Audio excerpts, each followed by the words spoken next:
ಚತುರ್ಥಿಯ ಹಾರ್ದಿಕ ಶುಭಾಶಯಗಳು. ಸೊ ಈ ವರ್ಷ ಕೂಡ ನಮಗೆ ನಾವು ಗಣೇಶ ಹಬ್ಬವನ್ನು ಆಚರಿಸುತ್ತಿದ್ದೇವೆ. ಸೊ ಈ ವರ್ಷದ ಥೀಮ್ ಆಗಿ ನಾನು ರಾಮ ಮಂದಿರವನ್ನು ನಿರ್ಮಾಣ ಆಗಿದೆ ಈ ವರ್ಷ ಜನವರಿ 22, 2024 ಅಲ್ಲಿ. ಸೊ ಅದಕ್ಕೆ ನನಗೆ ಅದನ್ನೇ ನಾನು ಗಣೇಶ ಚತುರ್ಥಿಯ ಥೀಮ್ ಆಗಿ ತಗೊಂಡಿದ್ದೀನಿ. ಸೊ ಹಾಗಾಗಿ ಇಲ್ಲಿ ನೀವು ರಾಮ್ ಲಲ್ಲಾ ನೋಡ್ಬೋದು. ಲಲ್ಲಾ ಇದು ಸಂಸ್ಕೃತದಲ್ಲಿ ಬಾಲಕ ಅಂತ.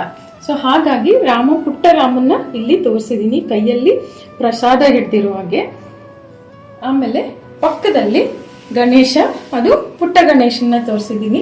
ಕೆಳಗಡೆ ಕೂಡ ಪುಟ್ಟದಾಗಿ ಇಲಿಯನ್ನ, ಇದೆಲ್ಲ ಕೂಡ ಪೆನ್ಸಿಲ್ ವರ್ಕ್ ನಂದು. ಸೊ ಹಾಗೆ ಮೇಲ್ ನೋಡ್ತಾ ಇರೋಂಗೆ ಇದು ಜೋಕಾಲಿ ಅಥವಾ ಜೂಲ ಅಂತ ಹೇಳ್ತೀವಲ್ಲ ಅದು. ಮತ್ತೆ ರಾಮನ್ ಬಿಟ್ಟು ಹನುಮ ಇರೋದೇ ಇಲ್ಲ.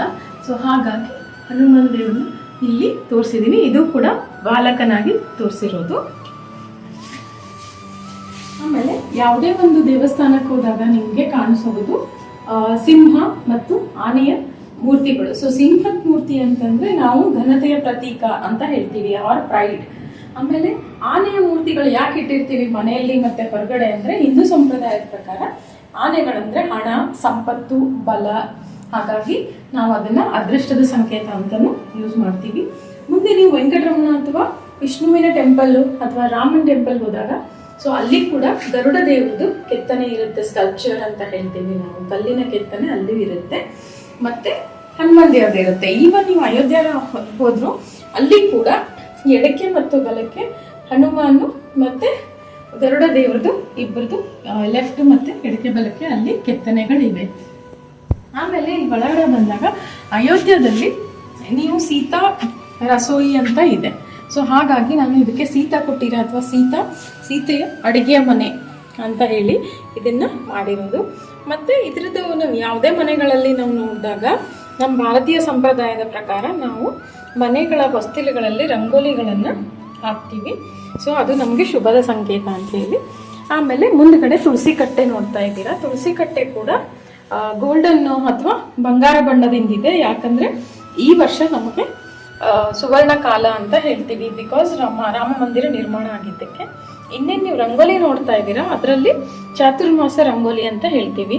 ನಡು ಲಕ್ಷ್ಮೀ ನರಸಿಂಹ ಇದ್ದಾರೆ, ಮತ್ತೆ ಈಶ್ವರ, ಗಣೇಶ, ಹನುಮನ್ ದೇವರು, ಆಮೇಲೆ ಇದು ನೋಡ್ತಾ ಇದ್ದೀರಾ ಕಾಮಧೇನು, ಮತ್ತೆ ಕಲ್ಪವೃಕ್ಷ, ಆಕಳು, ಹಸು ಮತ್ತೆ ಕರು, ಆಮೇಲೆ ಐರಾವತ ಇದೆ. ಸೊ ಈ ತರ ದ್ವಾರಪಾಲಕರಿದ್ದಾರೆ. ಸೊ ಮತ್ತೆ ತೊಟ್ಟಿಲು ಇದೆ. ಈ ತರದ್ದು ರಂಗೋಲಿ ನೋಡ್ತಾ ಇದ್ದೀರಾ.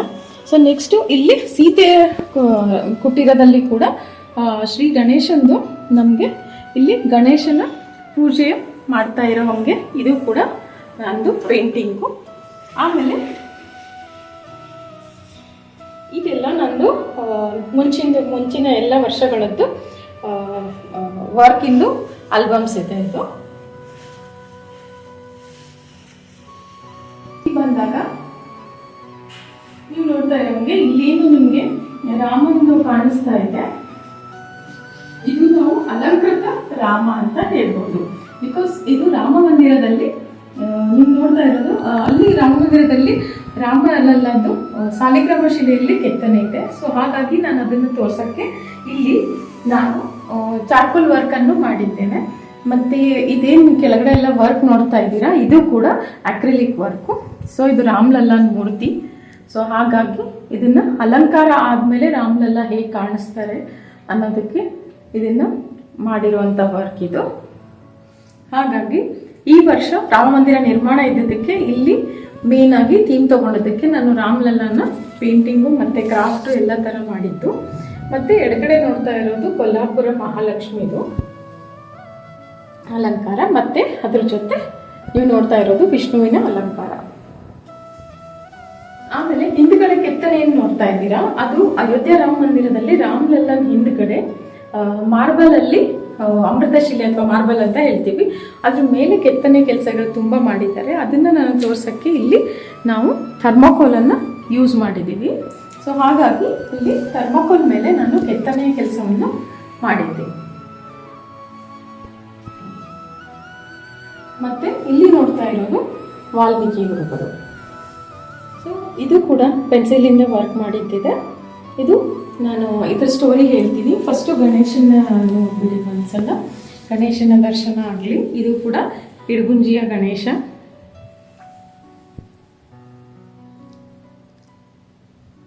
ಸೊ ನೆಕ್ಸ್ಟ್ ನೀವು ನೋಡ್ತಾ ಇರೋದು ಅವತ್ತಿನ ದಿನ ರಾಮ ಪ್ರತಿಷ್ಠಾಪನೆ ದಿನ ಹೇಗೆ ಅಲಂಕಾರ ಮಾಡಿದ್ರು ಹೂವಿನಿಂದ, ಅದನ್ನ ಇಲ್ಲಿ ನಾನು ತೋರ್ಸಕ್ಕೆ ಹೂವಿನಿಂದ ಅಲಂಕಾರ ಮಾಡಲಾಗಿದೆ. ಮತ್ತೆ ಇಲ್ಲೇನು ಕಂಬಗಳು ನೋಡ್ತಾ ಇದ್ದೀರಾ, ಈ ಕಂಬಗಳ ಕೆತ್ತನೆನು ಮಾರ್ಬಲ್ ಮೇಲೆ ಏನು ಕಂಬಗಳ ಕೆತ್ತನೆ ಇದೆ ಅಯೋಧ್ಯದಲ್ಲಿ ಆ ಥರ ನಾನು ತೋರ್ಸಕ್ಕೆ ವೇಸ್ಟ್ ಇರುವಂಥ ಥರ್ಮಾಕೋಲನ್ನು ಯೂಸ್ ಮಾಡಿ ಇಲ್ಲಿ ಕೆತ್ತನೆಯನ್ನು ಮಾಡಿದ್ದೀನಿ. ಈ ಥರ 392 ಕಂಬಗಳಿದೆ ಅಯೋಧ್ಯೆಯಲ್ಲಿ ಮತ್ತು 44 ದ್ವಾರಗಳು ಮತ್ತು 5 ಸಭಾಮಂಟಪಗಳನ್ನು ಒಳಗೊಂಡಿದೆ.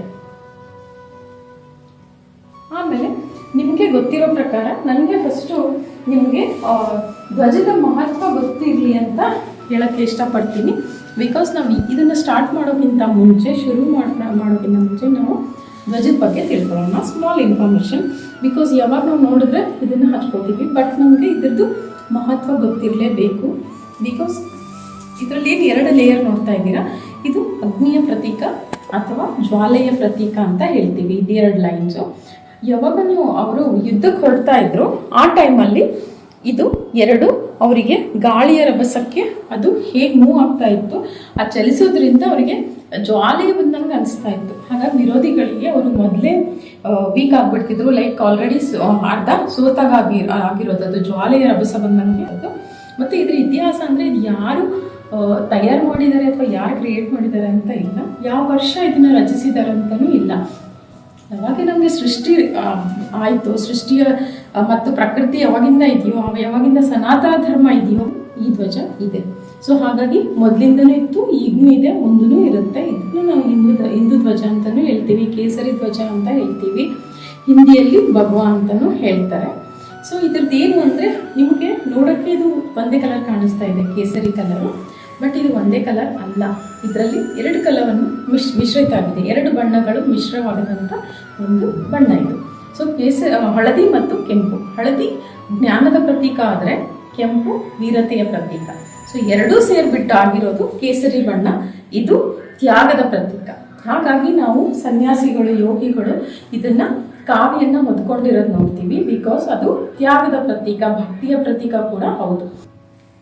ಸೊ ಹಾಗಾಗಿ ನಾವು ಈಗ ಏನು ಮಾಡ್ತೀವಿ ಅಂದರೆ, ಯಾರಾದರೂ ಯೋಗಿ ಅಥವಾ ಸನ್ಯಾಸಿ ನಿಮ್ಮ ಎದುರು ಬಂದಾಗ ಅವರು ಈ ಕಾವಿಯನ್ನು ಧರಿಸಿದ್ರೆ ನೀವೇನು ಮಾಡ್ತೀವಿ, ಇಮಿಡಿಯೇಟ್ ಹೋಗಿ ಅವ್ರಿಗೆ ನಮಸ್ಕಾರ ಮಾಡ್ತೀವಿ. ಬಿಕಾಸ್ ನಾವು ಸೆಕೆಂಡ್ ಥಾಟು ಇರಲ್ಲ ನಮಗೆ, ಏನು ಇವ್ರು ಓದಿದ್ದಾರೆ ಅಥವಾ ಎಷ್ಟು ಜ್ಞಾನ ಇದೆ, ಎಷ್ಟು ಓದಿದ್ದಾರೆ ಅಂತ ನಾವು ಯೋಚನೆ ಮಾಡಲ್ಲ, ಇಮಿಡಿಯೇಟ್ ನಮಸ್ಕಾರ ಮಾಡ್ತೀವಿ. ಬಿಕಾಸ್ ಅದು ಹಿಂದೂ ಧರ್ಮದ ಸಂಪ್ರದಾಯನೂ ಆಯಿತು, ಪರಂಪರೆ ಸಂಸ್ಕೃತಿ ಆಯಿತು, ನಾವು ಪಡ್ಕೊಂಡು ಬಂದಿರೋದು. ಬಿಕಾಸ್ ಇದು ಅವ್ರು ಯಾರು ಹೊದ್ಕೊಂಡಿರ್ತಾರೋ ಜ್ಞಾನಿಗಳು ಅಂದ್ಕೊಂಡು ನಾವು ನಮ್ಮ ಮನಸ್ಸು ಮತ್ತು ನಮ್ಮದು ಮೈಂಡ್ ಹೇಳುತ್ತೆ ಅವರಿಗೆ ನಮಸ್ಕಾರ ಮಾಡಬೇಕು ಅಂತ. ಸೊ ಹಾಗಾಗಿ ನಮಗಲ್ಲಿ ಭಕ್ತಿಯನ್ನು ಉಕ್ಕಿ ಬರುತ್ತೆ, ಹಾಗಾಗಿ ನಾವು ಅವರಿಗೆ ಮಾಡ್ತೀವಿ. ಇನ್ನೂ ಒಂದು ವಿಷಯ ಅಂದರೆ, ನಾವು ಯಾವುದೇ ದೇವಸ್ಥಾನಕ್ಕೆ ಹೋದಾಗ 24 ಗಂಟೆ ದೇವಸ್ಥಾನ ಓಪನ್ ಆಗಿ ಇರೋದಿಲ್ಲ. ಸೊ ಹಾಗಾಗಿ ಒಂದು ದೇವಸ್ಥಾನ ಬೆಳಿಗ್ಗೆ ನೀವು ಹೋದ ತಕ್ಷಣ ನಮಸ್ಕಾರ ಮಾಡೋದು ಚೌಕಟ್ಟು, ಆಮೇಲೆ ಬಾಗ್ಲ, ಆಮೇಲೆ ದೀಪಸ್ತಂಭ ಬರುತ್ತೆ, ಮುಂದೆ ದೇವ್ರ ಮೂರ್ತಿ ಬರುತ್ತೆ. ಅದಾದಮೇಲೆ ಮೇಲೆ ನೋಡಿದ್ರೆ ದೇವ್ರ ಮೇಲೆ ಏನಿರುತ್ತೆ, ದೇವ್ರ ಮೇಲೇನು ಕಳಸ ಇರುತ್ತೆ, ಕಳಸದ ಮೇಲೆ ಏನಿರುತ್ತೆ, ಕಳಸದ ಮೇಲೂ ಇದೇ ಧ್ವಜ ಇರುತ್ತೆ. ಸೊ ಹಾಗಾಗಿ ನೀವು ಯಾವತ್ತಾದರೂ ಹೋದಾಗ ನಿಮಗೆ ದೇವ್ರ ದರ್ಶನ ಆಗಿಲ್ಲ ಅಂತ ಬೇಜಾರಾಗೋ ಹಾಗಿಲ್ಲ. ಧ್ವಜದ ದರ್ಶನ ಆದರೂ ಕೂಡ ನಿಮಗೆ ದೇವರ ದರ್ಶನ ಆದಷ್ಟೇ ಮಹತ್ವ. ಯಾಕಂದರೆ ಇದು ದೇವ್ರ ತಲೆ ಮೇಲೂ ಇರುತ್ತೆ ಅಂತ ಹೇಳ್ಬೋದು, ಅಥವಾ ದೇವರ ಕೈಯಲ್ಲಿ ಇದು ಇರುತ್ತೆ ಅಂತಲೂ ಹೇಳ್ಬೋದು. ಈವನ್ ನೀವು ರಾಮಾಯಣ ನೋಡಿದಾಗ, ರಾಮಾಯಣದಲ್ಲಿ ಶ್ರೀರಾಮ ದೇವರು ಯಾವಾಗ ಯುದ್ಧ ಮಾಡೋಕ್ಕೆ ಹೋಗ್ತಾರೆ ರಾಮನ ಜೊತೆ, ಶ್ರೀರಾಮನ್ ಅವ್ರ ಕೈಯಲ್ಲೂ ಇದೇ ಧ್ವಜ ಇತ್ತು. ಮುಂದೆ ಮಹಾಭಾರತದ ಯುದ್ಧ ನಡೆದಾಗಲೂ ಶ್ರೀಕೃಷ್ಣನ ಕೈಯಲ್ಲೂ ಕೂಡ ಅರ್ಜುನ ಮತ್ತು ಶ್ರೀಕೃಷ್ಣ ರಥ ಇರುತ್ತಲ್ಲ, ರಥದ ಮೇಲೂ ಕೂಡ ಇದೇ ಧ್ವಜ ಇತ್ತು. ಸೊ ಹಾಗಾಗಿ ನಾವು ಈ ಧ್ವಜಕ್ಕೆ ಅಷ್ಟು ಮಹತ್ವವನ್ನು ಕೊಡ್ತೀವಿ. ಮತ್ತು ಇನ್ನೊಂದು ಹೇಳಬೇಕು ಅಂದರೆ, ನೆಕ್ಸ್ಟು ಹಿಂದೂ ಧರ್ಮದಲ್ಲಿ ಗುರುಗಳಿಗೆ ಮಾನ್ಯತೆ ಜಾಸ್ತಿ. ಯಾಕೆ ನಾವು ಅಷ್ಟು ಪ್ರಾಮುಖ್ಯತೆ ಕೊಡ್ತೀವಿ ಅಂದರೆ, ಗುರುಗಳಿರ್ಲಾರ್ದೆ ಏನೂ ನಿಮ್ಮ ಜೀವನದಲ್ಲಿ ಸಾಧಿಸೋಕ್ಕೆ ಸಾಧ್ಯ ಇಲ್ಲ. ಗುರುಗಳ ಆಶೀರ್ವಾದ ಬೇಕೇ ಬೇಕು. ಈಗ ನಾನು ಯಾಕೆ ಹೇಳ್ತಾ ಇದ್ದೀನಿ ಅಂದರೆ, ಈಗ ನೋಡ್ತಾ ಇರೋ ಮೇಲಿನ 10 ಅವತಾರಗಳು, ಅದರಲ್ಲಿ ವಿಷ್ಣುವಿನ 10 ಅವತಾರದಲ್ಲಿ 7ನೇ ಅವತಾರ ಶ್ರೀರಾಮಂತು ಅಂತ. ಸೊ ಹಾಗಾಗಿ ವಿಷ್ಣುವಿನ 7ನೇ ಅವತಾರವಾದ ಶ್ರೀರಾಮ ದೇವರು, ಅವರೇ ದೇವರಿದ್ದು ಅವರೇ ಭಗವಂತ ಅಂತ ಹೇಳ್ತೀವಿ. ಅವ್ರಿಗೆ ಕೂಡ ಅವ್ರ ಗುರುಗಳ ಆಶೀರ್ವಾದ ಇತ್ತು. ಸೊ ಹಾಗಾಗಿ ಅವ್ರ ಗುರುಗಳಾದಂಥ ವಾಲ್ಮೀಕಿ ಮತ್ತು ವಿಶ್ವಾಮಿತ್ರ, ಸೊ ಈ ವಸಿಷ್ಠ ಮತ್ತು ವಿಶ್ವಾಮಿತ್ರ ಗುರುಗಳು ಶ್ರೀರಾಮ ದೇವರದ್ದು ಗುರುಗಳಾಗಿದ್ದರು. ಮುಂದೆ ಶ್ರೀಕೃಷ್ಣಗೆ ನೋಡ್ತಾ ಇದ್ದಾರೆ. ಶ್ರೀಕೃಷ್ಣನು ದೇವರಿದ್ರೂ ಕೂಡ ಅವರಿಗೆ ಅವರ ಗುರುಗಳಾದಂಥ ಸಾಂದೀಪನಿ ಅವ್ರದ್ದು ಆಶೀರ್ವಾದ ಇತ್ತು. ಸೊ ಹಾಗಾಗಿ ಈಗ ನಾವು ಹಿಂದ್ಗಡೆ ಹೋದಾಗ ಯಾವುದೇ ಪ್ರಮುಖ ವ್ಯಕ್ತಿಗಳನ್ನು ನಾವು ನೋಡಿದಾಗ ಎಲ್ಲರ ತಲೆ ಮೇಲೆ ಯಾರು ಮುಂದೆ ಬಂದಿದ್ದಾರೋ, ಯಾರು ಸಾಧಿಸಿದಾರೋ ಜೀವನದಲ್ಲಿ ಅಂಥವ್ರ ಮೇಲೆಲ್ಲ ಗುರುಗಳ ಆಶೀರ್ವಾದ ಇತ್ತು. ಸೊ ಹಾಗಾಗಿ ನೀವು ಸ್ವಾಮಿ ವಿವೇಕಾನಂದ ಅವ್ರದ್ದು ಗುರುಗಳಾದರು. ಅವ್ರ ಗುರುಗಳು ರಾಮಕೃಷ್ಣ ಪರಮಹಂಸರು. ನೆಕ್ಸ್ಟು ಚಂದ್ರಗುಪ್ತ ಅವ್ರ ಗುರುಗಳು ಚಾಣಕ್ಯ ಅಂತ ಹೇಳ್ಬೋದು. ಸೊ ನೆಕ್ಸ್ಟು ರಾಮದಾಸ್ ಜಿ ಅಂತ ಶಿವಾಜಿ ಮಹಾರಾಜರ ಗುರುಗಳು. ಸೊ ಅವ್ರ ಗುರುಗಳು ರಾಮದಾಸ್ ಜಿ ಏನಿದ್ರು ಅವರು ರಾಮ ಮತ್ತು ಹನುಮಂತ ಭಕ್ತರಾಗಿದ್ದರು. ಯಾವತ್ತು ಶಿವಾಜಿ ಮಹಾರಾಜರು ಗೆದ್ಕೊಂಡು ಬರ್ತಾರೆ ಅವತ್ತು ಅವ್ರ ಗುರುಗಳು ಅವರ ಚೌಕಟ್ಟಿನಲ್ಲಿ ಬಂದು ನಿಂತಾರೆ. ಬಾಗಿಲು ಚೌಕಟ್ಟಲ್ಲಿ ಬಂದು ಭಾವತಿ ಭಿಕ್ಷಾಂದೇಹಿ ಅಂತ ಕೇಳ್ತಾರೆ.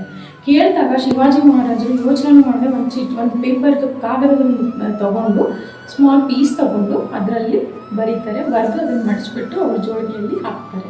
ಅದನ್ನು ತೆಗೆದು ನೋಡಿದಾಗ ರಾಮದಾಸ್ ಹೇಳ್ತಾರೆ ಅದರಲ್ಲಿ ಬರೆದಿರ್ತಾರೆ, ನಂದಂತ ಏನು ಗೆದ್ದಿದ್ದೀನಿ ಅಥವಾ ನಂದಂತ ಏನಿದೆಯೋ ಎಲ್ಲ ನಿಮ್ಮ ಗುರುಗಳ ಪಾದಕ್ಕೆ ಅರ್ಪಣೆ ಅಂತ. ಅವರು ಏನು ಮಾಡಿರ್ತಾರೋ ಏನು ಗೆದ್ದಿರ್ತಾರೋ ಅದಕ್ಕೂ ಫುಲ್ ರಾಮದಾಸ್ ಜಿ ಅವ್ರದ್ದು ಗುರುಗಳ ಪಾದಕ್ಕೆ ಸಮರ್ಪಣೆ ಮಾಡಿರ್ತಾರೆ.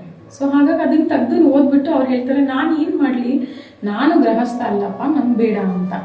ಸೊ ಅದಕ್ಕೆ ಅವ್ರು ಹೇಳ್ತಾರೆ, ಇಲ್ಲ ನಾನು ವಾಪಸ್ ತೊಗೊಳ್ಳಿ ಅಂದಾಗ, ಇಲ್ಲ ನಾನು ತೊಗೊಳ್ಳಲ್ಲ, ಯಾಕಂದರೆ ಒಂದ್ಸಲ ದಾನ ಮಾಡಿದ್ದೀನಿ, ಆಯಿತು ನಾನು ವಾಪಸ್ ತೊಗೊಳ್ಳೋ ಹಂಗಿಲ್ಲ ಅಂತ ಶಿವಾಜಿ ಮಹಾರಾಜ್ ಹೇಳಿದಾಗ ಅವ್ರು ಹೇಳ್ತಾರೆ, ಆಯಿತು ನೀನು ಇದೇ ಧ್ವಜವನ್ನು ಗುರು ಅನ್ಕೋ. ಸೊ ಹಾಗಾಗಿ ನೀನು ಒಂದು ಪ್ರತಿನಿಧಿಯಾಗಿ ಕೆಲಸ ಮಾಡು, ನೀನು ಅದಕ್ಕೆ ಸೇವಕನಾಗಿ ಕೆಲಸ ಮಾಡು. ಸೊ ಹಾಗಾಗಿ ಈ ದೇಶದ ಧ್ವಜವನ್ನು ನೀವು ಗುರುವಾಗಿ ಅನ್ಕೋ ಅಂತ ಹೇಳಿದಾಗ ಅವಾಗಿಂದು ಶಿವಾಜಿ ಮಹಾರಾಜರು ಕೈಯಲ್ಲಿ ಸದಾ ಈ ಧ್ವಜ ಇರ್ತಾನೆ ಇತ್ತು. ಸೊ ಹಾಗಾಗಿ ನಮಗೆ ಈ ಧ್ವಜದ್ದು ಅಷ್ಟು ಮಹತ್ವ ಇದೆ. ಇನ್ನೊಂದಿರಂದರೆ ಈಗ ನಾನು ರಾಮ ಮಂದಿರದ ಬಗ್ಗೆ ಹೇಳಬೇಕಾಗಿದೆ. ಸೊ ರಾಮ ಮಂದಿರ ನಿರ್ಮಾಣದಲ್ಲಿ ನಿಮಗೆ ಗೊತ್ತಿರೋ ಪ್ರಕಾರ ವಿಶ್ವ ಹಿಂದೂ ಪರಿಷತ್ ಆಯಿತು ಮತ್ತು RSS ಇವರಿಬ್ಬರದು ಅಷ್ಟೇ ಕೊಡುಗೆ ಇದೆ. ಇನ್ನೂ ಇದ್ದಾರೆ, ನಾನು ಸುಮ್ಮನೆ ಜಸ್ಟ್ ಒಂದು ಇಬ್ಬರದೇ ಹೇಳ್ತಾ ಇದ್ದೀನಿ. ಅವ್ರದ್ದು ಕೊಡುಗೆ ಮಹತ್ವದಾಗಿದೆ. ಸೊ RSSದವರು ಯಾವುದೇ ಒಂದು ವ್ಯಕ್ತಿಯನ್ನು ಯಾಕೆ ಗುರುಗಳಂತ ತಗೊಳ್ಳಿಲ್ಲ, ಯಾಕಂದರೆ ಅದು ಯಾವುದೇ ಒಂದು ವ್ಯಕ್ತಿಯ ಆಯುಷ್ಯ 100 ಮ್ಯಾಕ್ಸಿಮಮ್ ಹೇಳ್ತಾ ಇದ್ದೀನಿ, ಗರಿಷ್ಠವಾಗಿ 100, 110, 120. ಬಟ್ ನಾವು ಒಂದು ಸಂಸ್ಥೆ ಅಂತ ಇದ್ದಾಗ ನಮಗೆ ಅದು ಕಂಟಿನ್ಯೂ ಆಗಿರಬೇಕು. ವ್ಯಕ್ತಿ ಜೀವಿತವಿರೋವರೆಗೂ ಮಾತ್ರ ಇರುತ್ತೆ ಸಂಸ್ಥೆಗಳು. ಸೊ ಆ ಥರ ಬೇಡ. ಮುಂಚೆನೂ ಇದು ಧ್ವಜ ಇತ್ತು, ಈಗೂ ಇದೆ, ಮುಂದೂ ಇರಬೇಕು ಅನ್ನೋದು ಉದ್ದೇಶ ಅವ್ರದ್ದು.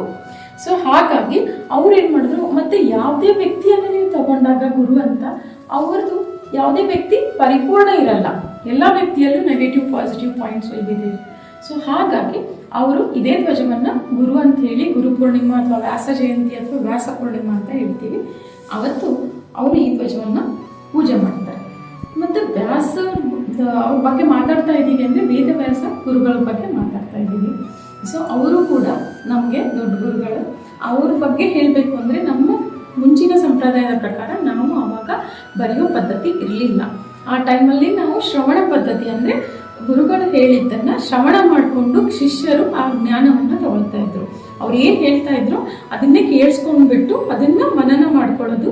ಹಾಗಾಗಿ ಜ್ಞಾನ ಒಂದು ವಂಶದಿಂದ ಇನ್ನೊಂದು ವಂಶಕ್ಕೆ ಜ್ಞಾನ ಅದೇ ಥರ ಮುಂದೆ ಹೋಗ್ತಾ ಇತ್ತು. ಸೊ ಯಾವಾಗ ವೇದವ್ಯಾಸ ಗುರುಗಳು ಬಂದರು ಅವಾಗಿಂದ ಮಹಾಭಾರತ ಬರೆದ್ರು ಅವರು. ನೆಕ್ಸ್ಟ್ ಉಪನಿಷತ್ತು ಮತ್ತು ಪುರಾಣಗಳನ್ನು ಬರೆದ್ರು.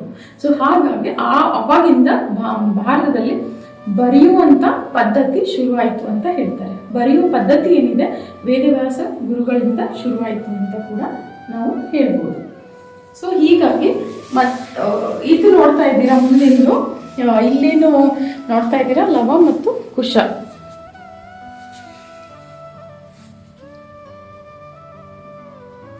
ಮತ್ತೆ ಇದು ಜಿಂಕೆ. ಆಮೇಲೆ ಯಾವಾಗ ನಾನು ಶಿವಾಜಿ ಮಹಾರಾಜ ಬಗ್ಗೆ ಹೇಳಿದೆ, ಇನ್ನೊಂದು ಥಿಂಗ್ ಹೇಳ್ಬೇಕಾದ್ರು ನಿಮಗೆ ಗೊತ್ತಿರೋ ಪ್ರಕಾರ ತಾನ್ಹಾಜಿ ಅವರು ವಿರೋಧಿಗಳಿಗೆ ಅದೇ ಹೇಳ್ತಾರೆ, ತುಮ್ ಕ್ಯಾ ಮಿಟಾओगे इस भगवे को जब खुद आसमान ही ऐलान करता है दिन में 2 बार, जब सूरज उगते हुए एंड सूरज डूबने के बाद. ಗುರು ಏನು ಕೊಡ್ತಾರೆ ನಮಗೆ, ಗುರು ಪ್ರತಿದಿನ ಪ್ರತಿ ಕ್ಷಣ ನಮಗೆ ಪ್ರೇರಣೆಯನ್ನು ಕೊಡ್ತಾರೆ. ಸೊ ಅದಕ್ಕೆ ನಾವು ಗುರುಗಳನ್ನು ಹುಡ್ಕಾಡ್ಕೊಂಡು ಹೋಗೋದು ಬೇಕಾಗಿಲ್ಲ. ನೀವು ಬೆಳಿಗ್ಗೆ ಅಥವಾ ಆಕಾಶಕ್ಕೆ ನೋಡಿದ್ರು ಆಕಾಶದಲ್ಲಿ ಇದೇ ಧ್ವಜ ಇರುತ್ತೆ. ಅಲ್ಲಿ ಬೆಳಿಗ್ಗೆ ಸೂರ್ಯ ಹುಟ್ಟೋ ಟೈಮಲ್ಲೂ ಹಳದಿ, ಕೇಸರಿ ಮತ್ತು ಕೆಂಪು ಕಲರನ್ನು ನೋಡ್ತೀರಾ. ಈವ್ನಿಂಗ್ ಕೂಡ ಸೂರ್ಯ ಮುಳುಗಿದ ಮೇಲೂ ಕೂಡ ಹಳದಿ, ಕೇಸರಿ ಮತ್ತು ಕೆಂಪು ಕಲರನ್ನು ನೋಡ್ತೀರಾ. ಸೊ ಹಾಗಾಗಿ ನಮಗೆ ಇಲ್ಲಿ ಗುರುಗಳು ಪ್ರತಿದಿನ 2 ಸಲ ಕಾಣಿಸ್ತಾರೆ ಅಂತ ಹೇಳ್ತೀವಿ. ಸೂರ್ಯ ಹುಟ್ಟೋ ಟೈಮಲ್ಲಂತೂ ಪ್ರೇರಣೆ ಕೊಡ್ತಾರೆ. ಸೂರ್ಯ ಮುಳುಗಿದ ಮೇಲೆ ಹೆಂಗೆ ಪ್ರೇರಣೆ ಕೊಡ್ತಾರೆ ಅಂದರೆ, ಇವತ್ತು ಇಲ್ಲಿ ಮುಳುಗಿದ್ರೆ ಏನಾಯಿತು, ಬೇರೆ ಕಡೆ ನಾನು ಉದಯ ಆಗ್ತಾ ಇದ್ದೀನಿ ಅಂತ. ಹಾಗೆ ಪ್ರತಿಯೊಬ್ಬರ ಜೀವನದಲ್ಲೂ ಸೋಲು ಇವತ್ತಾಗಿರ್ಬೋದು, ಹಾಗಂತ ಬೇಜಾರು ಮಾಡ್ಕೊಳ್ಳೋದಿದ್ದೀನಿ ಬೇಡ. ನೀವು if you are going in right way, ನೀವು ಕರೆಕ್ಟ್ ದಾರಿಯಲ್ಲಿ ಹೋಗ್ತಾ ಇದ್ದೀರಾ, ಧರ್ಮದ ಮಾರ್ಗದಲ್ಲಿ ಹೋಗ್ತಾ ಇದ್ದೀರಾ ಅಂದರೆ ನಿಮಗೆ ಸಕ್ಸಸ್ ಅನ್ನೋದು, ಗೆಲುವು ಅನ್ನೋದು ಕಟ್ಟಿಟ್ಟ ಬುತ್ತಿ ಅಂತ ಹೇಳ್ಬೋದು. ಸೊ ಇದು ಕೂಡ ನಮಗೆ ಗುರುಗಳ ಪ್ರೇರಣೆ ಮಾಡ್ತಾರೆ ಅಂತ ಹೇಳ್ಬೋದು. ಸೊ ಇಲ್ಲಿ ಏನು ನೋಡ್ತಾ ಇದ್ದೀರಾ, ಇದು ನಾನು ರಾಮಾಯಣದ ಸನ್ನಿವೇಶಗಳನ್ನು ಏನು ಅಯೋಧ್ಯದಲ್ಲಿ ಗೋಡೆಗಳ ಮೇಲೆ ಚಿತ್ರಿಸಿದ್ದಾರೋ ಅದರಲ್ಲಿ ಸ್ವಲ್ಪ ಸನ್ನಿವೇಶಗಳನ್ನು ನಾನು ಪೆನ್ಸಿಲ್ ವರ್ಕಿಂದ ತೋರಿಸಿದ್ದೀನಿ ಇಲ್ಲಿ. ಇದು ಕೂಡ ನಂದು ಪೆನ್ಸಿಲ್ ವರ್ಕು.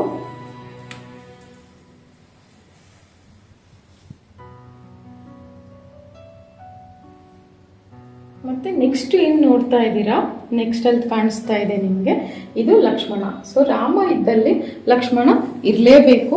ಸೊ ಹಾಗಾಗಿ ರಾಮನ ಹತ್ರ ಸೊ ಇದು ಲಕ್ಷ್ಮಣಂದು, ಇದು ಡ್ರಾಯಿಂಗು ಮತ್ತು ಕ್ರಾಫ್ಟಿಂದ ಮಾಡಿದ್ದೇನೆ.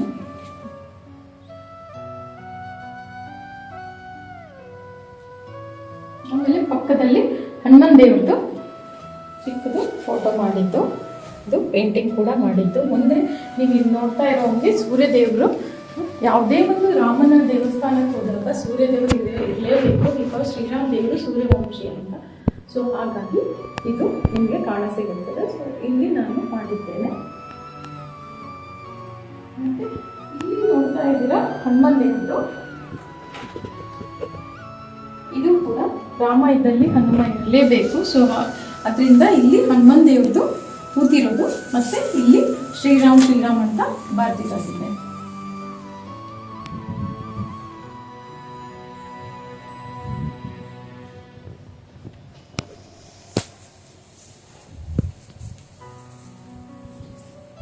ಆಮೇಲೆ ನಿಮ್ಗೆ ಗೊತ್ತಿರೋ ಪ್ರಕಾರ ಸ್ವಲ್ಪ ಇತಿಹಾಸಕ್ಕೆ ಹೋದಾಗ ನಾವು ರಾಮ ಮಂದಿರ ನಿರ್ಮಾಣ ಆಗಿದ್ದು 500 ವರ್ಷಗಳ ಇತಿಹಾಸ ಇದೆ. ಇದರಲ್ಲಿ ನಾವು ನೋಡಿರೋ ಪ್ರಕಾರ ಯಾವಾಗ ನಾವು 1528ರಲ್ಲಿ ಬಾಬರ್ ಬರ್ತಾರೆ, ಅವರು ತಮ್ಮ ಸೇನಾಧಿಪತಿಯಾದಂಥ ಮೀರ್ವಾಕಿಗೆ ಹೇಳ್ತಾರೆ, ಇಲ್ಲಿ ಎಲ್ಲಿ ದೇವಸ್ಥಾನಗಳಿದೆ ಅದನ್ನು ಬೀಳಿಸಿ ಅಲ್ಲಿ ಮಸೀದಿಗಳನ್ನು ಕಟ್ಟಬೇಕು ಅಂತ. ಕೆಲವೊಬ್ರು ಹೇಳ್ತಾರೆ ಅಯೋಧ್ಯದಲ್ಲಿ 3000 ದೇವಸ್ಥಾನಗಳಿತ್ತು ಅಂತ, ಕೆಲವೊಬ್ರು ಹೇಳ್ತಾರೆ 7000ಕ್ಕಿಂತ ಹೆಚ್ಚಿಗೆ ದೇವಸ್ಥಾನಗಳಿತ್ತು ಅಂತ. ಹಾಗಾಗಿ ಅದನ್ನು ದೇವಸ್ಥಾನದ ನಗರಿನೂ ಅಂತಿದ್ರು. ಸೊ ಆವಾಗ ಅವರು ಆ ಥರ ಆದೇಶ ಕೊಟ್ಟಾಗ ಅಲ್ಲಿ ರಾಮ ಮಂದಿರವನ್ನು ಬೀಳಿಸಿ ಅದೇ ವಸ್ತುಗಳಿಂದ ಮಸೀದಿಗಳನ್ನು ಅವ್ರು ಕಟ್ತಿದ್ರು. ಹಾಗಾಗಿ ಅವರು ಮೀರ್ಬಾಕಿ ಏನು ಮಾಡಿದ್ರು, ಬಾಬರ್ನ ಹೆಸರಿಂದ ಅದನ್ನು ಬಾಬ್ರಿ ಮಸೀದಿ ಅಂತ ಇಟ್ಟರು. ಬಟ್ ಮೂಲತಃ ಹೆಸರು ಬಾಬ್ರಿ ಮಸೀದ್ ಅಲ್ಲ, ಮಸ್ಜಿದ್ ಈ ಜನ್ಮಸ್ಥಾನ ಅಂತ. ಜನ್ಮಸ್ಥಾನ ಅನ್ನೋದು ಹಿಂದೂಗಳ ಧರ್ಮದಲ್ಲಿ ಯೂಸ್ ಮಾಡುವಂಥ ಒಂದು ಪದ. ಜನ್ಮಸ್ಥಾನ ಅಥವಾ ಜನ್ಮಸ್ಥಳ ಅಂತ ಹೇಳ್ತೀವಿ. ಅದೇ ಇಸ್ಲಾಂ ಧರ್ಮದಲ್ಲಿ ಆ ಪದವನ್ನು ಅವರು ಬಳಸೋದಿಲ್ಲ. ಸೊ ಯಾವಾಗ ನಿಮ್ಗೆ ಎಲ್ಲರಿಗೂ ಗೊತ್ತಿರೋ ಹಾಗೆ 1992 ಡಿಸೆಂಬರ್ 6 ಇವತ್ತು ಬಾಬ್ರಿ ಮಸೀದಿ ಧ್ವಂಸ ಆಗುತ್ತೋ ಅದಕ್ಕಿಂತ ಮುಂಚೆ ಒನ್ ಟೈಮ್ ಎಕ್ಸ್ಕವೇಷನ್ ಆಗುತ್ತೆ. ಅದು PB ಲಾಲ್ ಅನ್ನೋರು ಮಾಡ್ತಾರೆ. ಆ ಟೈಮಲ್ಲಿ ಎಕ್ಸ್ಕವೇಷನ್ನಲ್ಲಿ ನಮಗೆ, ಅಥವಾ ಉತ್ಖನನ ಅಂತ ಹೇಳ್ತೀವಿ ಕನ್ನಡದಲ್ಲಿ, ಆ ಟೈಮಲ್ಲಿ ನಮಗೆ 11 ಕಂಬಗಳು ಸಿಕ್ತು. 11 ಕಂಬಗಳ ಮೇಲೆ ಅಷ್ಟಮಂಗಳ ಚಿಹ್ನೆ ಇತ್ತು. ಅಷ್ಟಮಂಗಳ ಚಿಹ್ನೆ ಅಂದರೆ ನಾವು ಹೋಮ, ಹವನ, ಯಾಗ, ಯಜ್ಞ, ಪೂಜೆ ಈ ಥರ ಮಾಡ್ತೀವಿ. ಆ ಮಾಡಿದಾಗ ನಾವು ಚಿಹ್ನೆಗಳನ್ನು ಯೂಸ್ ಮಾಡ್ತೀವಿ ಹಿಂದೂ ಧರ್ಮದ ಪ್ರಕಾರ. ಲೈಕ್ ಓಂ ಇರ್ಬೋದು, ಸ್ವಸ್ತಿಕ್ ಇರ್ಬೋದು, ಶ್ರೀ ಇರ್ಬೋದು, ಮತ್ತು ಕಳಸ ಇರ್ಬೋದು. ಸೊ ಈ ಥರ ಅಲ್ಲಿನೂ ಕಂಬಗಳ ಮೇಲೆ ಅಲ್ಲಿ ಟೆರಕೋಟ ಬೊಂಬೆಗಳಿತ್ತು, ಮತ್ತು ಅದ್ರ ಮೇಲೆ ಕಳಶಗಳು ಉಬ್ಬು ಕೆತ್ತನೆ ಅಂತ ಹೇಳ್ತೀವಿ 3D. ಸೊ ಆ ಥರ ಕೆತ್ತನೆಗಳು ಕೂಡ ಇತ್ತು. ಬಟ್ 11 ಸಿಕ್ಕಿದ್ದರಿಂದ ಮೇ ಬಿ ಅವ್ರಿಗೆ ಅನಿಸಿರ್ಬೋದು ಚಿಕ್ಕ ಟೆಂಪಲ್ ಇರ್ಬೋದೇನೋ, ಪುಟ್ಟದಾದಂಥ ದೇವಸ್ಥಾನ ಇರ್ಬೋದೇನೋ. ಮುಂದೆ ಏನು ಆಗಲಿಲ್ಲ. ಆಮೇಲೆ ಯಾವಾಗ 1992 ಡಿಸೆಂಬರ್ 6 ಬಾಬ್ರಿ ಮಸೀದಿ ಧ್ವಂಸ ಆಯಿತು, ಅವತ್ತಿನ ದಿನ ಅಲ್ಲಿಂದ ನಮಗೆ ಒಂದು ಇನ್ಸ್ಕ್ರಿಪ್ಷನ್ ಸಿಕ್ತು, ಗೋಡೆಯಿಂದ ಬಿತ್ತು ಅಂತ ಹೇಳ್ತಾರೆ. ಆ inscription it's around 20 line inscription ಇತ್ತು. ಅವ್ರಿಗನ್ನಿಸ್ತು ಹಿಂದೂಗಳು ತಂದು ಅಲ್ಲಿ ಇಟ್ಟಿದ್ದಾರೆ ಅಂತ. ಸೊ ಅದಕ್ಕೆ ಕೇಳಿದ್ರು, ಹೌದು ತಂದು ಇಟ್ಟಿದ್ರೆ ಎಲ್ಲಿಂದ ಇಟ್ಟಿದ್ದಾರೆ ಅಂದರೆ ಇದು ಲಕ್ನೋ ಮ್ಯೂಸಿಯಮಲ್ಲಿತ್ತು, ಅಲ್ಲಿಂದ ತಂದು ಇವ್ರು ಇಟ್ಟಿದ್ದಾರೆ ಅಂತ ಅವ್ರಿಗನ್ನಿಸ್ತು. ಸೊ ಆವಾಗ ಆರ್ಕಿಯಾಲಜಿ ಡಿಪಾರ್ಟ್ಮೆಂಟ್ ಆಫ್ ಸರ್ವೇದವರು ಒಂದು ಮೇಲ್ ಹಾಕಿದ್ರು ಲಕ್ನೋ ಮ್ಯೂಸಿಯಂಗೆ, ಈ ಥರದ ಇನ್ಸ್ಕ್ರಿಪ್ಷನ್ ನಿಮ್ಮ ಹತ್ರ ಇದೆಯಾ ಅಂದಾಗ ಅವ್ರು ರಿಪ್ಲೈ ಮಾಡಿದ್ರು, ನಮ್ಮ ಹತ್ರ ಏನು ಇನ್ಸ್ಕ್ರಿಪ್ಷನ್ ಇದೆ ಅದು ನಮ್ಮ ಹತ್ರನೇ ಇದೆ, ನಿಮ್ಗೆ ಯಾವ್ದು ಸಿಕ್ಕಿದೆಯೋ ಅದ್ರ ಬಗ್ಗೆ ನಮಗೆ ಗೊತ್ತಿಲ್ಲ ಅಂತ. ನಿಮ್ಗೇನು ಸಿಕ್ಕಿದೆ ಅದು ಹೊಸದು, ಸೊ ಅದ್ರ ಬಗ್ಗೆ ನಮ್ಗೆ ಗೊತ್ತಿಲ್ಲ ಅಂತ. ಸೊ ಯಾವಾಗ ಅದನ್ನು ಡಿಕೋಡ್ ಮಾಡಿದ್ರು, ಇಟ್ಸ್ ಅರೌಂಡ್ 20 ಲೈನ್ ಇನ್ಸ್ಕ್ರಿಪ್ಷನ್ ಇತ್ತು, ಅದು ಸಂಸ್ಕೃತದಲ್ಲಿ ಇತ್ತು. ಅದರಲ್ಲಿ 19ನೇ ಲೈನ್ನಲ್ಲಿ ಅವ್ರು ಬರೆದಿದ್ರು, 10 ತಲೆಯ ರಾಕ್ಷಸನೊಬ್ಬನಿಗೆ ಸಂಹಾರ ಮಾಡಿದ ರಾಜನಿಗೆ ಇಲ್ಲಿ ದೇವಸ್ಥಾನ ಇದೆ ಅಂತ. ಅಂದರೆ ನಿಮ್ಗೆ ಗೊತ್ತಿರೋ ಪ್ರಕಾರ 10 ತಲೆಯ ರಾಕ್ಷಸ ಅಂದರೆ ರಾವಣನ ಸಂಹಾರ ಮಾಡಿದ ರಾಜ ಅಂದರೆ ಶ್ರೀರಾಮ ದೇವರು. ಸೊ ಹಾಗಾಗಿ ಅವರಿಗೆ ಇಲ್ಲಿ ಮಂದಿರವನ್ನು ಕಟ್ಟಲಾಗಿತ್ತು ಅಂತ ಇತ್ತು. ಆ ಇನ್ಸ್ಕ್ರಿಪ್ಷನ್ ಹೆಸರು ವಿಷ್ಣುಹರಿ ಇನ್ಸ್ಕ್ರಿಪ್ಷನ್ ಅಂತ. ಸೊ ಹಾಗಾಗಿ ಇದು ಕೂಡ ಮುಂದೆ ಒಂದು ಎವಿಡೆನ್ಸ್ ಆಗಿ ಪರಿವರ್ತನೆಗೊಂಡು ಯಾವಾಗ ಸುಪ್ರೀಂ ಕೋರ್ಟಲ್ಲಿ ವರ್ಡಿಕ್ಟ್ ಬಂತು ಆ ಟೈಮಲ್ಲಿ. So this is the one. So next after Babri ಮಸೀದ್ excavation, Babri ಮಸೀದಿ ಧ್ವಂಸ ಆದಮೇಲೆ ಸೆಕೆಂಡ್ ಟೈಮ್ ಯಾವಾಗ ಎಕ್ಸ್ಕವೇಷನ್ ಆಯಿತು, BR ಮಣಿ ಅನ್ನೋರು ಎಕ್ಸ್ಕವೇಷನ್ ಮಾಡಿದಾಗ ಅವಾಗ ನಮಗೆ ಸಿಕ್ಕಿರೋದು 50 ಕಂಬಗಳು ಮತ್ತು 253 ಈ ಥರ ದೇವಸ್ಥಾನದ ಅವಶೇಷಗಳು ಸಿಕ್ತು, ಇನ್ಕ್ಲೂಡಿಂಗ್ ಮಕರ ಪ್ರಣಾಳಿ. ಮಕರ ಪ್ರಣಾಳಿ ಅಂದರೆ ಏನು ಅಂದರೆ, ಮಕರ ಇಸ್ ಅ ಕ್ರೊಕೊಡೈಲ್, ಪ್ರಣಾಳಿ ಇಸ್ ಅ ನೀರು ಹರಿದು ಹೋಗುವಂಥ ಒಂದು ಜಾಗ ಅಂತ ಹೇಳ್ತೀವಿ. ಸೊ ಹಾಗಾಗಿ ಮಕರ ಅಂದರೆ ಮೊಸಳೆ, ಪ್ರಣಾಳಿ ಇಸ್ ಅ ನೀರು ಹರಿದು ಹೋಗುವಂಥ. ನಾವು ಯಾವಾಗ ದೇವರಿಗೆ ಅಭಿಷೇಕ ಮಾಡ್ತೀವಿ, ಅಭಿಷೇಕ ತೀರ್ಥಕ್ಕೆ ಮಾಡಿದಾಗ ಅದು ಉಳಿದಿರೋ ನೀರು ಹರಿದು ಹೋಗೋಕ್ಕೆ ನಾವು ನಂದಿ ರೂಪದಲ್ಲಿರುತ್ತೆ, ಮಕರ ರೂಪದಲ್ಲಿರುತ್ತೆ, ಅದು ಕೂಡ ಅಲ್ಲಿ ಸಿಕ್ತು 253 ಅವಶೇಷಗಳಲ್ಲಿ, ಅದು ಕೂಡ ಒಂದು. ಸೊ ಹೀಗಾಗಿ ಈ ಥರ ಅವಶೇಷಗಳು ನಮಗೆ ತುಂಬ ಸಿಕ್ತು. ಮುಂದೆ ಸುಪ್ರೀಂ ಕೋರ್ಟ್ ವರ್ಡಿಕ್ಟ್ ಬಂದಾಗ ನಮಗೆ 533 ಅವಶೇಷಗಳು ಸಿಕ್ತು. ಅದರಲ್ಲಿ ಮೇನ್ ಸಿಕ್ಕಿರೋದು ಒಂದು 5 ಎಕ್ಸ್ಕವೇಷನ್ನಲ್ಲಿ ಮೇನು ಒಂದು ವಿಷ್ಣುಹರಿ, ಇನ್ನೊಂದು ಟೆಂಪಲಲ್ಲಿ ನಾನು ಹೇಳ್ದಾಗೆ ಪಿಲ್ಲರಲ್ಲಿ ಕಲಶ, ಇನ್ನೂ ಒಂದು ಥರ್ಡ್ ಮಸ್ಜಿದ್ ಡೋಮಲ್ಲಿ ಕಮಲದ ಚಿತ್ರ ಇರೋದು, ಕೆತ್ತನೆ ಇರೋದು ಕಾಣಿಸ್ತು. ಬಿಕಾಸ್ ನಮ್ಮಲ್ಲಿ ಹಿಂದೂ ಧರ್ಮದಲ್ಲಿ ಕಮಲವನ್ನು ನಾವು ಭಾಳ ಯೂಸ್ ಮಾಡ್ತೀವಿ ವಿಷ್ಣುಗೆ ಮತ್ತು ಲಕ್ಷ್ಮಿಯ ಪ್ರತೀಕ ಅದನ್ನು. ಸೊ ಹಾಗಾಗಿ ಅದು ಕೂಡ ಇತ್ತು. ಇನ್ನೂ ಒಂದು ನಮ್ಗೆ ಹೇಳಬೇಕು ಅಂದರೆ ಅಲ್ಲಿ ಮಸೀದಿಯಲ್ಲಿ ಇರುವಂಥ ಒಂದು ಮೇಲೆ ಗಂಟೆ ಕೂಡ ಇತ್ತು. ಸೊ ಅದು 4ನೇದು ಎವಿಡೆನ್ಸ್ ಆಗಿ ಪರಿವರ್ತನೆಗೊಂಡು. ಮತ್ತು 5ನೇ ಎವಿಡೆನ್ಸ್ ಆಗಿ ಬಾಬ್ರಿ ಮಸೀದಿಯ ಏನು ಕಮಾನ್ ಇತ್ತು, ಆ ಕಮಾನ್ ಅಂತ ಹೇಳ್ತೀವಿ, ಮೇನ್ ಗೇಟು ಪ್ರವೇಶ ದ್ವಾರದಲ್ಲಿ ಅಲ್ಲಿ ರಾಮ ಮಂದಿರ ಜನ್ಮಭೂಮಿ ಅಂತ ಬರೆದಿರೋದು ಇತ್ತು. ಸೊ ಹೀಗಾಗಿ ಇದು 5 ಮೇನ್ ಎವಿಡೆನ್ಸ್ ಆಗಿ ಪರಿವರ್ತನೆಗೊಂಡು ಯಾವಾಗ ಸುಪ್ರೀಂ ಕೋರ್ಟ್ದು ವರ್ಡಿಕ್ಟ್ ಬಂದಾಗ.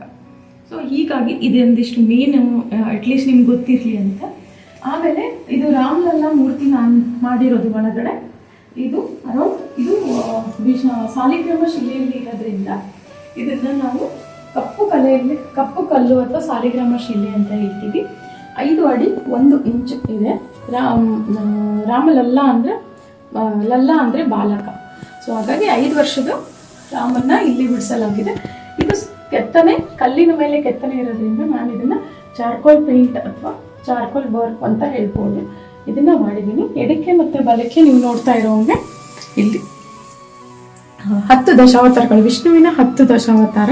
ಕೆಳಗಡೆ ಹನುಮನ್ ದೇವರು, ಆಮೇಲೆ ಮೇಲ್ಗಡೆ ನೋಡ್ತಾ ಇರೋಂಗೆ ಮತ್ಸ್ಯಾವತಾರ, ಕೂರ್ಮಾವತಾರ, ಮತ್ತು ಮೇಲೆ ವರಹ, ಮತ್ತು ನರಸಿಂಹ, ಮತ್ತು ವಾಮನ ಅವತಾರ ಈ ಥರ. ಮತ್ತು ಮೇಲ್ಗಡೆ ಬ್ರಹ್ಮದೇವರು ಮತ್ತು ಸೂರ್ಯ ದೇವ್ರನ್ನು ನೀವು ನೋಡ್ಬೋದು. ಎಡಕ್ಕೆ ಬಲಕ್ಕೆ ಸ್ವಸ್ತಿಕು ಮತ್ತು ಓಮು, ಶಂಕರ್ ಚಕ್ರ ಎಲ್ಲ ಇದೆ.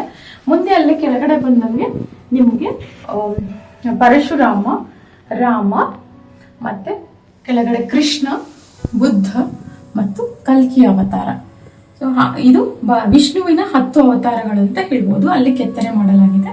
ಮತ್ತು ಈ ರಾಮಲಲ್ಲನ ಎಡಗಡೆ ಗರುಡದ್ದು ಕೆತ್ತನೆ ಕೂಡ ಇದೆ, ಗರುಡ ಮೂರ್ತಿದು.